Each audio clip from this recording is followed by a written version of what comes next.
हमारी आन है नारी और हमारी शान है नारी। विकसित हो रहे भारत की ये पहचान है नारी।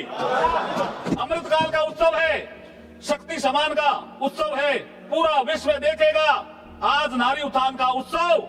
निर्णय की प्रक्रिया में बनेगी अब ये सहभागी, बहुत लंबी तपस्या से अब ये आशा जागी। केंद्रीय मंत्री अर्जुन राम मेघवाल ने इन पंक्तियों के साथ सदन में महिला आरक्षण संशोधन विधेयक पर अपनी स्पीच को खत्म किया। इसके साथ ही लोकसभा में महिला आरक्षण पर पीएम मोदी ने बेहतरीन स्पीच दी।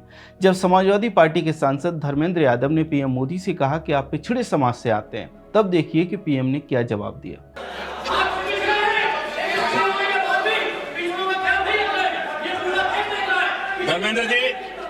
धर्मेंद्र जी मैं आपका बहुत आभारी हूं कि आपने मेरी पहचान करा दी। ये बात सही है, मैं अति पिछड़े समाज से आता हूं।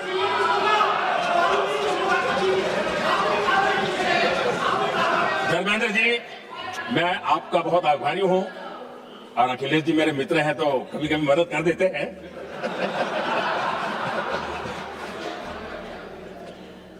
ये बात सही है कि मैं अति पिछड़े समाज से आता हूं, लेकिन मेरा दायित्व समाज के सबको साथ लेके चलने का है, और यही मेरे संविधान ने मुझे यही रास्ता दिखाया है। मेरे लिए संविधान ही सर्वोपरि है, और इसलिए और ये संविधान की ताकत है कि मेरे जैसा अत्यंत छोटे समाज का, अति पिछड़े समाज के व्यक्ति को इतना बड़ा दायित्व देश ने दिया, और इसलिए मैं तो देशवासियों का ऋणी हूं, और मैं तो संविधान निर्माताओं का ऋणी हूं। इसके अलावा साउथ की सीटें घटने को लेकर जो प्रोपेगेंडा चलाया जा रहा था, पीएम मोदी ने उसे भी पूरी तरह से खारिज करते हुए कहा कि सभी राज्यों का जो अनुपात है वो बना रहेगा। जरूर कहना चाहूंगा, यहां बैठकर के हमें किसी को संविधान ने देश को टुकड़ों में सोचने का अधिकार ही नहीं दिया है। जो शपथ लेके हम बैठे हैं ना, हम सबको एक राष्ट्र के रूप में विचार करना हमारा दायित्व बना। चाहे कश्मीर हो या कन्याकुमारी, हम टुकड़ों में न सोच सकते हैं, न टुकड़ों में हम निर्णय कर सकते हैं। और इसलिए निराधार रूप में, जिसमें कोई सच्चाई नहीं, रत्ती भर सच्चाई नहीं, सिर्फ राजनीतिक लाभ लेने के लिए जो बवंडर खड़ा किया जा रहा है, मैं आज बड़ी जिम्मेवारी के साथ इस सदन में, इस पवित्र जगह से कहना चाहता हूं, चाहे दक्षिण हो, उत्तर हो, पूर्व हो, पश्चिम हो, छोटे राज्य हो, बड़े राज्य हो, मैं आज एक जिम्मेवारी से कहना चाहता हूं कि ये निर्णय प्रक्रिया किसी के साथ भी भेदभाव नहीं करेगी। ये निर्णय प्रक्रिया किसी के साथ अन्याय नहीं करेगी। भूतकाल में जो सरकारें रही और जिनके कालखंड में जो परिसीमन हुआ और जो अनुपात उस समय से चला आ रहा है, उस अनुपात में भी कोई बदलाव नहीं होगा, और वृद्धि भी उसी अनुपात में होगी। पीएम मोदी के ये कहने के बाद विपक्षी सांसदों में से किसी एक ने कहा कि इस बात की गारंटी क्या है। देखिए तब पीएम मोदी ने क्या कहा। अगर गारंटी शब्द चाहिए तो मैं गारंटी शब्द उपयोग करता हूं। वादा की बात करते हो तो मैं वादा शब्द उपयोग करता हूं। अगर तमिल में कोई अच्छा शब्द हो तो वो भी मैं बोलने के लिए तैयार हूं, क्योंकि जब नियत साफ है तो फिर शब्दों का खेल करने की हमें जरूरत नहीं है। पीएम मोदी की स्पीच के दौरान जब टीएमसी के सांसद कल्याण बनर्जी हंगामा करने लगे, तब पीएम मोदी ने उन्हें भी बहुत ही हाजिर जवाबी से जवाब दिया।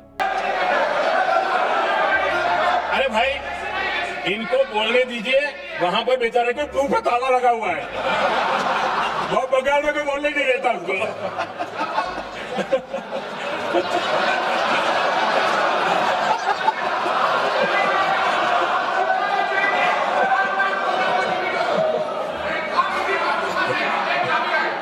महिला आरक्षण पर बोलते हुए अखिलेश यादव ने मुस्लिम महिलाओं के लिए कोटा विद इन कोटा की मांग कर दी, क्योंकि आरक्षण का आधार ही हमारा जनसंख्या पर है।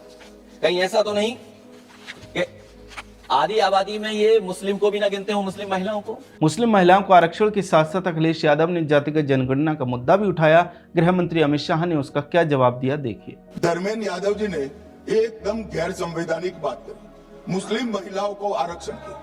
मान्यवर, हमारा संविधान किसी भी प्रकार के धर्म के आधार पर आरक्षण की कतई मंजूरी नहीं दे रहा। और मैं फिर से संकल्प सरकार का बताता हूं कि धर्म के आधार पर मुस्लिमों को किसी भी प्रकार का आरक्षण गैर संवैधानिक है, इसका सवाल ही पैदा नहीं होता। सरकार की कैबिनेट ने नरेंद्र मोदी जी के नेतृत्व में जाति जनगणना करने का निर्णय कर लिया है। अगली जनगणना जाति जनगणना होने वाली है। एक भ्रांति फैलाई जा रही है कि अभी जो प्रश्न पूछे जा रहे हैं उसमें जाति का जिक्र नहीं है। मान्यवर, जनगणना जो जिनका डिटेल अभ्यास है उनको मालूम होगा, जनगणना 2 हिस्सों में होती है। पहले सभी मकानों को इंगित किया जाता है और उसके बाद में जो बिल्डिंग्स होते हैं इसके अंदर रहने वाले बंदों को इंगित किया जाता है। तो बिल्डिंग की अभी तक कोई जाति की व्यवस्था हुई नहीं है, होगी तब इसको भी गिन लेंगे। अभी तक बिल्डिंग की कोई जाति व्यवस्था नहीं है। मान्यवर, जब व्यक्तियों की जाति गिनी जाएगी तब जाति जनगणना का सवाल। गृह मंत्री अमित शाह ने डीएमके, कांग्रेस और उसकी इकोसिस्टम की इस प्रोपेगेंडा की भी हवा निकाल दी कि सरकार साउथ की सीटें कम करने जा रही है। गृह मंत्री ने सदन को बताया कि 50% की अनुपातिक बढ़ोतरी सभी राज्यों की सीटों में होगी। इससे साउथ के राज्यों की स्ट्रेंथ संसद में बढ़ेगी, ना कि कम होगी। मान्यवर, मैं बिल जो सदन के सामने है, अब सदन की प्रॉपर्टी है, इसका प्रैक्टिकल इंटरप्रिटेशन कर कुछ चीजों को मैं बताना चाहता हूं। कर्नाटक राज्य में 543 के सदन में अभी 28 सीटें और सदन की 543 सीटों की संख्या के 5.15% कर्नाटक के सांसद यहां पर आते हैं। ये बिल पारित होने के बाद, संविधान संशोधन होने के बाद कर्नाटक की संख्या हो जाएगी 28 से बढ़कर 42 और प्रतिशत लोकसभा में 816 में हो जाएगा 5.14। तो जरा भी नुकसान कर्नाटक को नहीं। दूसरा राज्य है आंध्र प्रदेश, इनकी अभी 25 सीटें हैं आंध्र प्रदेश की और अब की स्थिति में उसका प्रतिशत प्रतिनिधित्व 4.60 है, 4.60। अब इसमें भी 50% लगभग वृद्धि होगी, तो सीटें हो जाएगी 38 और 4.60 की जगह 4.65% उनकी शक्ति हो जाएगी। तेलंगाना में 17 सीटें हैं अभी और उनकी शक्ति 543 के सदन में प्रतिशत 3.13 है। अब उसमें 50% की वृद्धि होगी और सीटें हो जाएगी 26 और 3.13 की जगह 3.18% उनकी क्षमता। तमिलनाडु, इतने सारे लोग काले कपड़े पहनकर आए हैं, मैं तमिलनाडु की जनता को भी आश्वस्त करना चाहता हूं कि आपकी शक्ति कम नहीं होगी, बढ़ रही है। मान्यवर, अभी 39 सांसद तमिलनाडु राज्य से चुनकर यहां आते हैं और 543 के सदन में उसके प्रतिशत है 7.18%, 7.18%। और अब 50% वृद्धि के बाद सांसद लगभग हो जाएंगे 59 और इनकी नए सदन में 816 के सदन में प्रतिशत में संख्या हो जाएगी 7.23। मैं फिर से एक बार रिपीट करना चाहता हूं, अभी तमिलनाडु की सदन में प्रतिशत स्ट्रेंथ 7.18% है, वो बढ़कर हो जाएगी 7.23।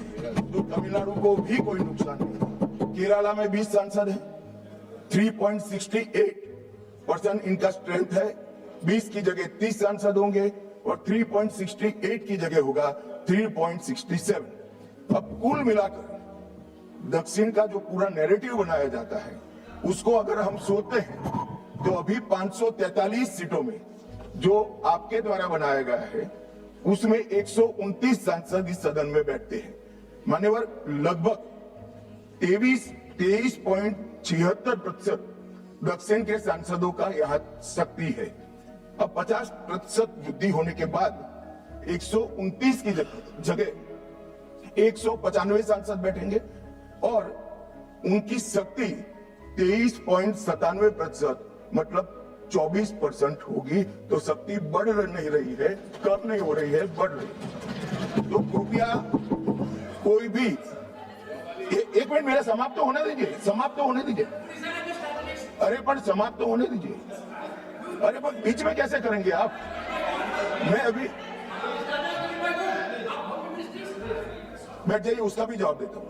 आपको जवाब चाहिए ना, देता हूं। मान्यवर, कृपया ये बिल के जो इंटरप्रिटेशन है, इसको अधिकृत रूप से बिल को पायलट करने वाले मंत्री के रूप में मैं इस सदन के सामने रख रहा हूं। मैं मेरी जिम्मेदारी समझ रहा हूं।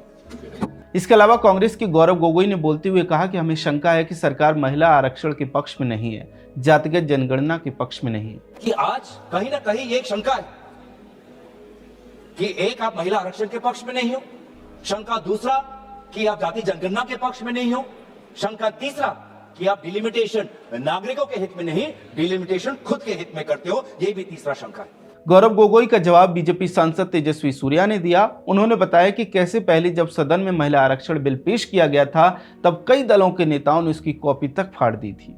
At least a half a dozen times the bill was introduced, and on one pretext or the other, especially parties who are now in the opposition, delayed, disrupted, and ensured that the bill does not see the light of day.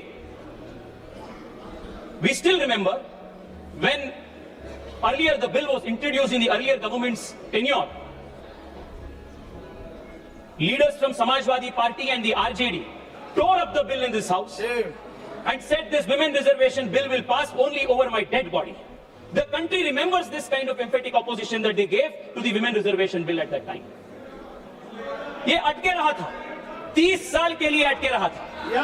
आज नारी शक्ति वंदन अधिनियम जो पारित हुआ है, वो सिर्फ और सिर्फ भारतीय जनता पार्टी और नरेंद्र मोदी जी के कारण से वो पारित हो चुका है। तेजस्वी सूर्या ने गौरव गोगोई की डिलिमिटेशन पर किए गए कमेंट का भी जवाब दिया। My learned friend Gaurav Gogoi ji was in his speech mentioning that we are bringing the delimitation exercise through the back door.